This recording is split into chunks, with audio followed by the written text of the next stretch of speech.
नमस्कार दोस्तों, मैं Ankit Yadav Raven study channel में आप सभी का स्वागत करता हूं।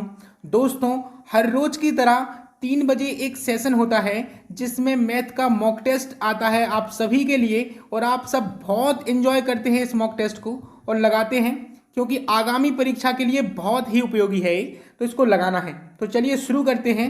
आज का पहला प्रश्न बोलता है कि कुछ चॉकलेटों को कुछ विद्यार्थियों में वितरित करना है। ठीक है, यदि 6 और चॉकलेट उपलब्ध हैं तो प्रत्येक विद्यार्थी को 3 चॉकलेट मिलती हैं और यदि 4 चॉकलेट कम उपलब्ध होती तो प्रत्येक विद्यार्थी को 2 चॉकलेट मिलती। तो बताइए कुल कितनी चॉकलेट हैं। चलिए आप एक चीज़ बताइए, मान लीजिए कि कुल चॉकलेट x है, ठीक, x चॉकलेट है। वो कहता है यदि 6 और चॉकलेट उपलब्ध होती, मतलब 6 और चॉकलेट अगर हों तो प्रत्येक विद्यार्थी को कितनी मिलेंगी? 3। तो हम इसमें अगर 3 का भाग दे देंगे तो एक कुल स्टूडेंट के बराबर हो जाएगा, कुल छात्र के बराबर, जो कुल विद्यार्थी हैं उनके बराबर हो जाएगा। बताइए भाई, कुल चॉकलेट x + 6 हैं और प्रत्येक विद्यार्थी को 3 चॉकलेट मिलती हैं। अगर हम भाग देंगे तो कुल आपके स्टूडेंट निकल के आ जाएंगे। ठीक, बात समझ में आ गई।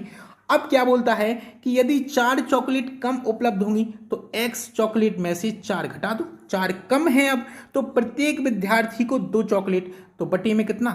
2। तो ए भी भाई स्टूडेंट के बराबर, कुल विद्यार्थी के बराबर होगा, होगा कि नहीं?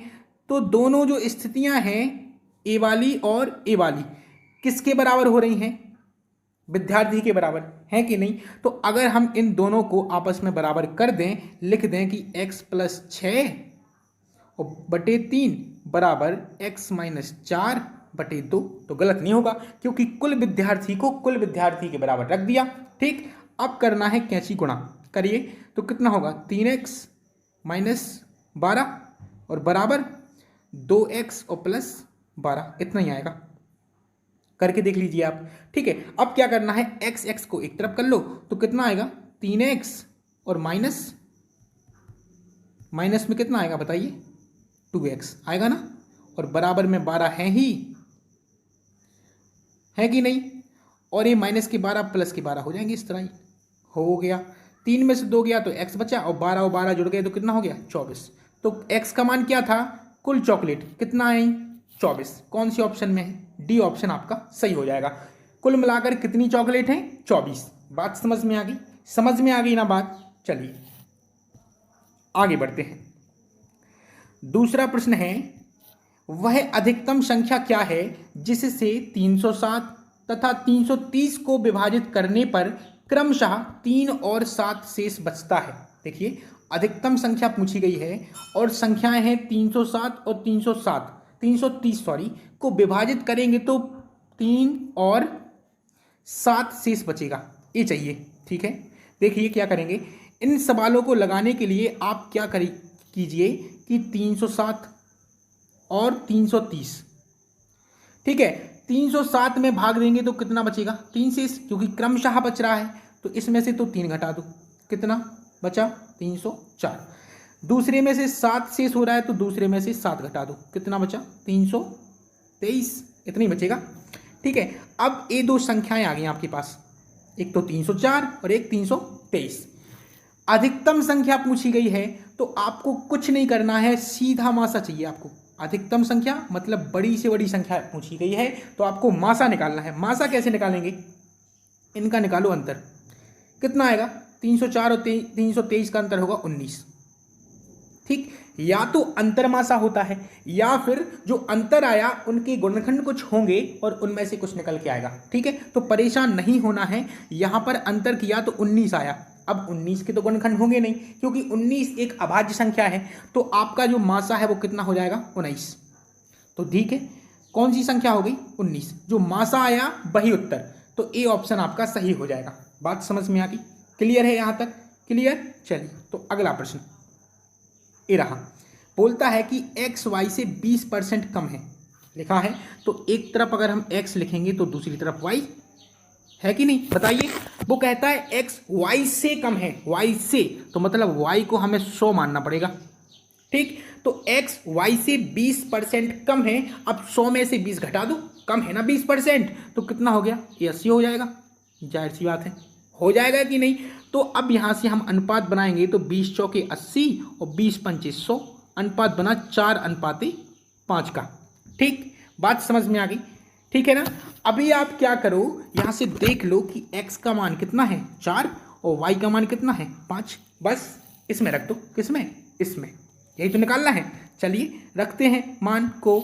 तो क्या दिया है कि x माइनस वाई दिया है, x माइनस वाई और बटे y। तो x का मान कितना है 4, y का मान कितना है 5 और बटे y का मान कितना है 5। ठीक है ना, ये x का है और ये y का है। अब रखेंगे तो कितना होगा माइनस का 1 और बटे में कितना 5। कौन सी ऑप्शन में सही है? ए ऑप्शन आपका सही हो जाएगा, क्योंकि ए ऑप्शन में माइनस का 1/5 उत्तर दिया गया है। तो माइनस का 1/5 आ रहा है, तो इतना आपका उत्तर हो गया। बात समझ में आ गई कि भाई x y से 20% कम था, तो हमने क्या किया, y से कम है ना, तो y को मानेंगे कितना 100, और बस x कितना कम है 20%, तो 20 घटा दो 80 आ गया, अनुपात बना लिया, मान निकाल लिए, उत्तर आ गया। ठीक है, चलो अगला प्रश्न। अगला प्रश्न आपके सामने ये रहा, बोलता है कि 12% छूट देने के बावजूद 32% लाभ कमाने के लिए दुकानदार को अपनी वस्तु पर लागत मूल्य से कितना प्रतिशत अधिक मूल्य अंकित करना चाहिए। चलिए मान लो कि 100% क्या है, क्या है 100%? बताइए, आपको 100% मानना पड़ेगा क्या? MRP मतलब अंकित मूल्य कितना है 100। ठीक, अब 100 है आपका अंकित मूल्य, समझिए बात को। अगर 100 में से 12% तो आपकी छूट ही निकल गई, तो 100 में से हम कितना घटा देंगे? बताइए कितना, 12 घटाएंगे ना। अगर 12% की छूट पर कोई वस्तु उपलब्ध है तो वो क्या है? क्रय मूल्य अभी उपलब्ध है सिर्फ, ठीक है, इतना आप ध्यान रखिए कि 12% की छूट पर कोई वस्तु उपलब्ध है, तो हम 100 में से कितने घटा दिए 12, कितना आया 88। ठीक, वो कहता है कि 32% का लाभ हो, 32% के लाभ के लिए आप क्या निकलेगा मार्केट प्राइस, क्योंकि वो बोलता है कि कितना प्रतिशत अधिक अंकित मूल्य करना चाहिए, मूल्य अंकित करना है उसको। तो आप क्या करो कि 100 में जोड़ दो, कितने 32 जोड़ो, कितना होगा 132, मतलब 88 से 132 अंकित करना चाहिए उसको।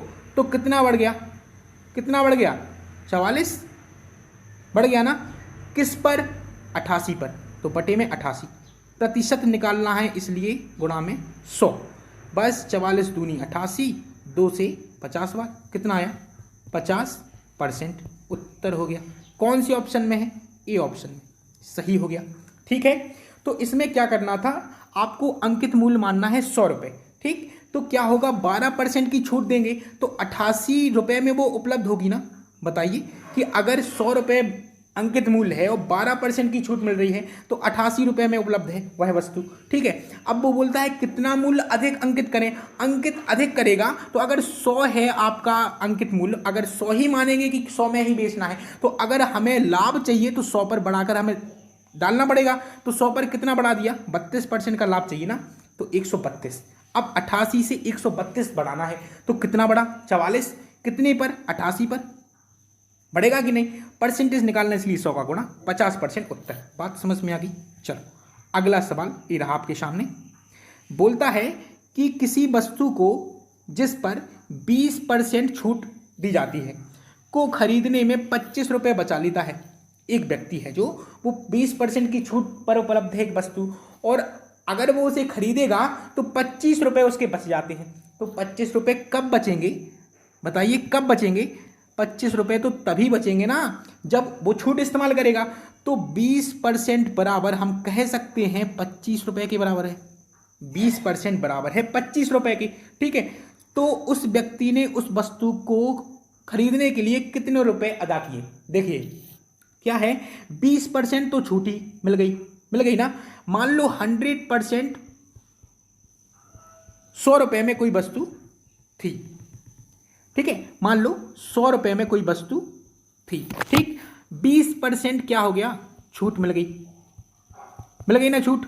तो आप एक बात बताइए, आपको वो वस्तु कितने में मिली? 80% में। यही तो आप अदा करोगे, इतने ही पैसे दोगे दुकानदार को, दोगे कि नहीं? तो 80% दिए व्यक्ति ने, तो 80% बराबर निकाल लो, बस उत्तर आ जाएगा।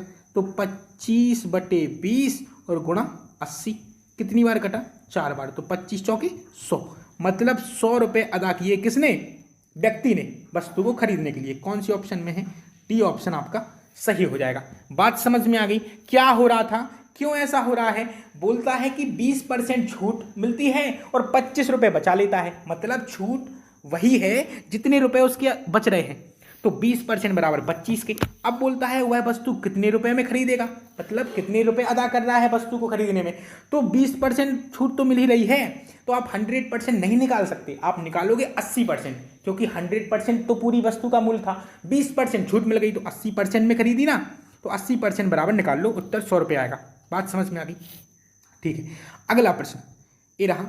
बोला है कि tan A बराबर 3/4, मतलब दिया है लंब बटे कर्ण, क्योंकि tan A बराबर होता है किसी समकोण त्रिभुज में लंब बटे कर्ण। ये समकोण त्रिभुज है, ये 90 डिग्री का क्या है? कोण। अगर इसको बोलते हैं लंब और इसको आधार और इसको कर्ण। अब आप एक चीज थोड़ा सा समझिए, कर्ण नहीं होता है tan A बराबर, यहां होता है लंब बटे आधार, आधार। ठीक है, चलो लंब कितना है? 3, आधार कितना है? 4। तो कर्ण कितना होगा? अगर लंब 3 है, आधार 4, तो कर्ण हमेशा 5 होता है, यही होता है कर्ण। ठीक, तो कर्ण हमेशा 5। अब आपके पास लंब है, आधार है और कर्ण है। cos 2a का मान चाहिए। देखो cos 2a बराबर होता है 1 - 2 sin स्क्वायर a, ये होता है मान cos 2a का, बस 1 - 2। पहले तो sin a का मान निकालो। sin a कितना आएगा? sin a बराबर होता है लंब बटे कर्ण।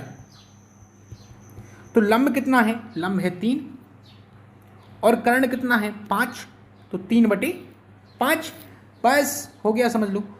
3/5 sin a का मान है। अगर स्क्वायर करना पड़ेगा तो हमें इसका भी वर्ग करना पड़ेगा, क्योंकि sin स्क्वायर a है, स्क्वायर है ना, तो इसका वर्ग करेंगे तो 3 त्रिका 9 हो जाएगा और 5 25 हो जाएगा ना ये। बस यही मान हमें रखना है कहाँ? यहाँ। कितना? 9/25। अब देखो क्या कर सकते, 1 - 9 दूनी 18/25। अब घटा दो, तो इसका करो इसमें क्या? गुणा।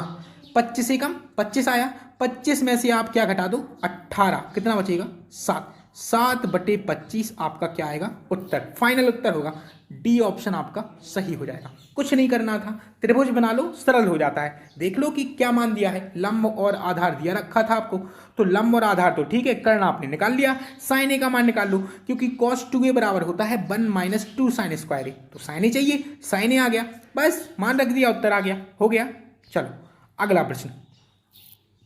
बोलता है एक वृत्त में, एक वृत्त है, पहले तो वृत्त बना लें, ऐसा होता वृत्त, ठीक है। बोलता है कि आयत, आयत है भैया वृत्त में, तो ये आपका आयत हो जाएगा, ऐसे बना लिया। चलो ठीक, बोलता है कि आसन्न भुजाएं क्रमशः 5 और 12 सेंटीमीटर हैं, ठीक।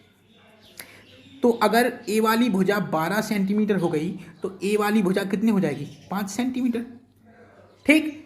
अब देखिए क्या होता है, आयत का प्रत्येक कोण 90 का होता है, 90 डिग्री का, 90 अंश का होता है, ठीक, 90 अंश का होता है।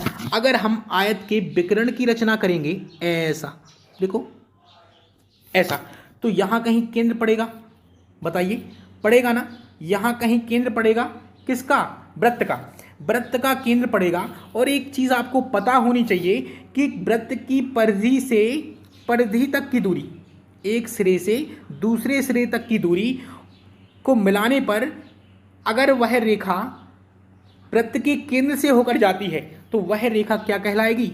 व्यास। इतनी बात आपको समझ में आ गई। अब एक चीज देखिए, ए 90 अंश है, तो ए वाला जो त्रिभुज बना वो कौन सा त्रिभुज हो गया? समकोण त्रिभुज हो गया कि नहीं? इस समकोण त्रिभुज हो गया आपका, ठीक। अब समकोण त्रिभुज हो गया तो आप एक चीज़ समझिए जरा कि ये 90 डिग्री है। ए क्या हो गया, आधार, आधार, ए हो गया लंब, हो गया लंब, तो ये क्या है, कर्ण ही तो निकालना है, कर्ण निकालना है ना।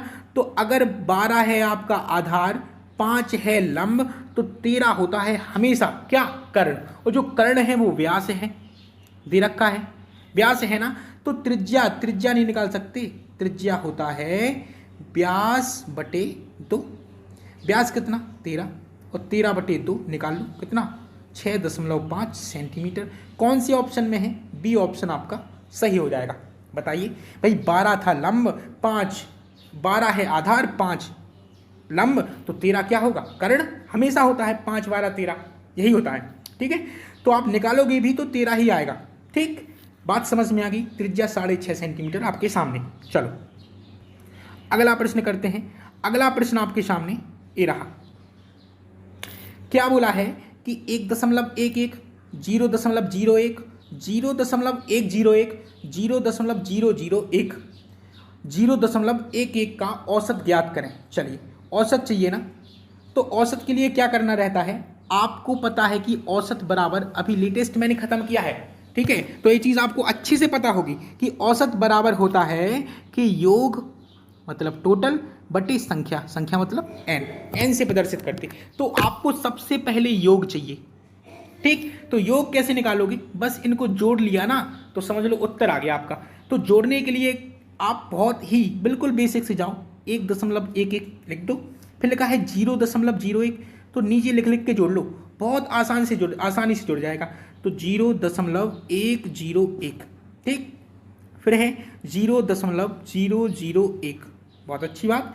फिर 0.11, ठीक है। यहाँ एक जीरो बढ़ा लो, यहाँ एक और ये एक यहाँ, अब समान हो गए, जोड़ लो, ये 2 हो जाएगा, यहाँ पे 3 हो जाएगा, और यहाँ पे भी 3 हो जाएगा, और यहाँ पे 1 हो जाएगा, ठीक है। कुल संख्याएं तो 6 हैं ही, देखो 1 2 3 4 5, सॉरी 5 हैं, 6 नहीं है, ठीक है। अब औसत चाहिए, तो औसत बराबर क्या होता है, योग, योग कितना दिया 1.332 बटे में कुल संख्याएं कितनी हैं 5, 5 से 2 भाग। जब भाग देंगे ना तो भाग 0.5 दूनी 10, 5 छक्का 30, और फिर 5 छक्के 30, और 5 चौके 20, इतनी बार जाएगा भाग, इतनी बार ही जाएगा। तो कौन से ऑप्शन में है, ए ऑप्शन आपका सही हो जाएगा।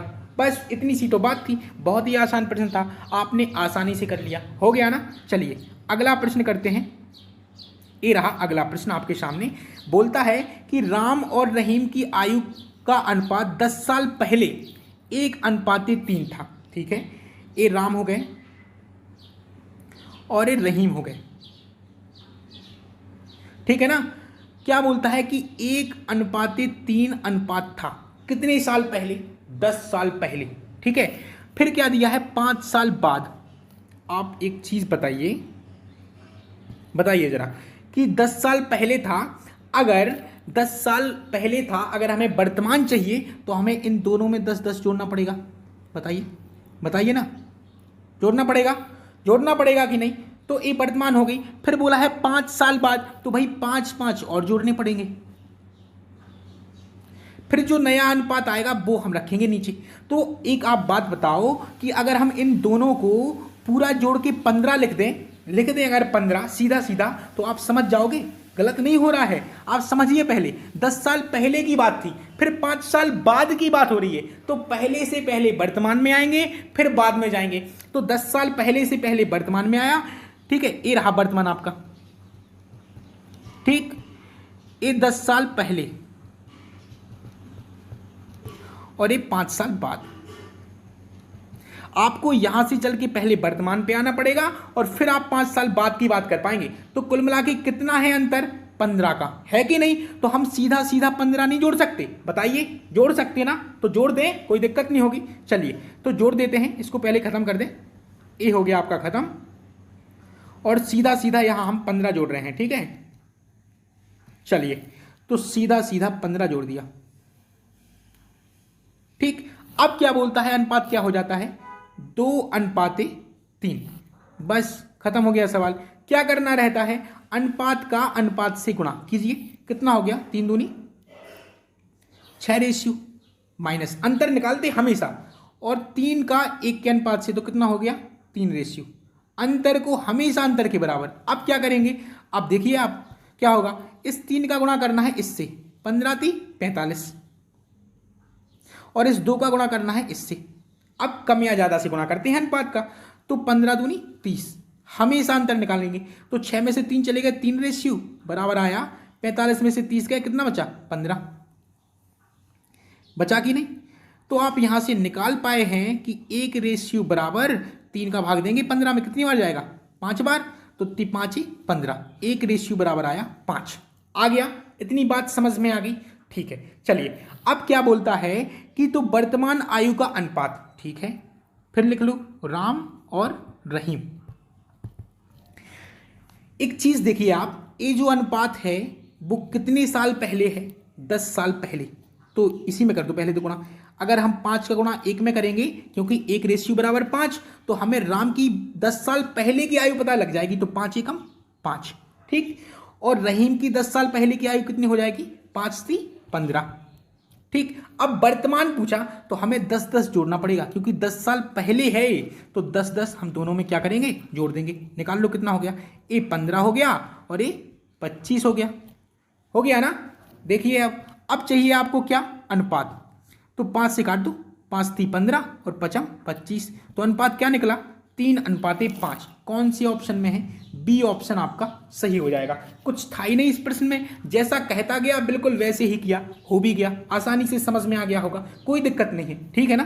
चलो ये रहा आज का होमवर्क, ठीक है। ये HW है, आप सभी को करके आना है, जिसका उत्तर आ जाए वो कमेंट में लिख सकता है, ठीक है। और वीडियो अगर पसंद आई है तो दिल से लाइक कीजिए।